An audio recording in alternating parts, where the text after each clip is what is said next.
Welcome. This is the recap of the Monday, June 14th, 2021 City Council meeting. One of the first items that happened tonight was an update from Councilmember Toven on the HRA merger that's been in the works for a number of years. HUD, we got notice that HUD approved the merger, and sometime in the next month or two, things should finally be completely merged. And we've been waiting for that federal approval, and it looks like it's now here. On the consent agenda, there were a number of items, including approving a contract for another performer at the Grand Rapids River Fest the Friday and Saturday after Labor Day. We accepted the low quote from Casper Construction for a ditching project on Linda Lane.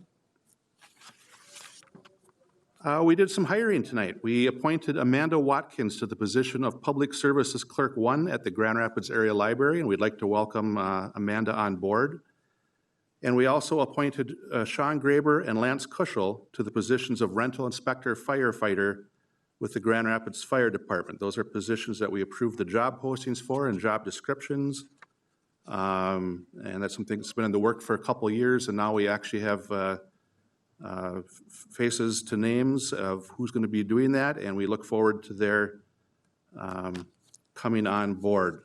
Besides being rental inspectors, we have the additional ability of having firefighters available during the daytime, and I don't know if the public is aware of how difficult that has been lately to have an adequate number of firefighters available during the day. So having a couple more available through the city certainly helps that, and will continue to keep our area citizens safe with protection.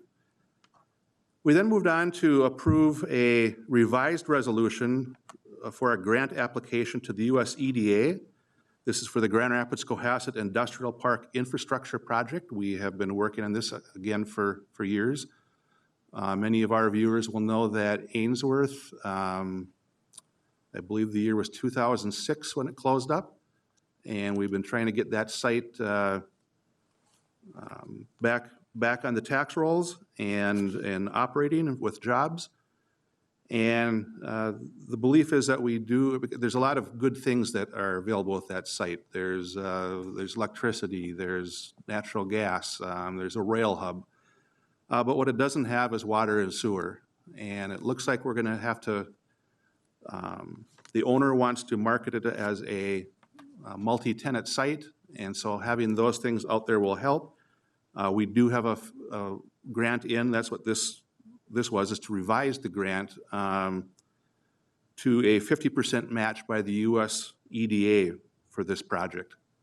And so we've gone to some other organizations for funding to help with this project, and I guess the good note is that all the area organizations connected to this feel this is a very important project, and they all put their share of money in for it.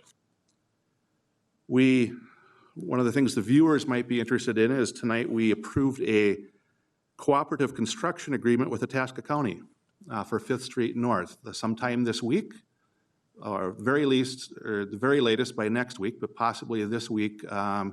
Demolition will begin on the fire hall and buildings on this block to accommodate the new jail construction. And so to do that safely, we have to block off 5th Street for about a block and a half, so that nobody gets hurt, obviously. And so we approved that agreement tonight with Itasca County, and it will be in force for the duration of the project, which could be quite a while. Just for residents' note, the sidewalk on the north side of 5th Street will remain open, as will the entry into the probation office, county probation office. The doors in front of City Hall will still be open, but the parking will be set aside there for police, because the police will lose their normal parking during this time period too. So the first few feet of 5th Street in front of City Hall will be available for police. City Hall is still open. People can park in neighboring parking lots and still come in, and we welcome you to do so.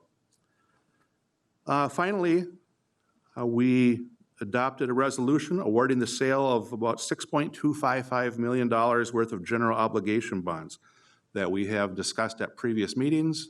The bid opening was this morning, and I guess the good news would be that we got a very good rate on this. So we were projecting a little over 1.9%, and it came in at 1.63%. It is callable in about 9 years, in 2030, with no penalty if we are able to prepay. And it will begin July 1st. So the projects that are associated with that will be able to start going. So with that, it was generally a relatively short meeting, and hope everybody enjoys the warm June weather, unusual June weather, and we will see you at a later meeting. Thank you.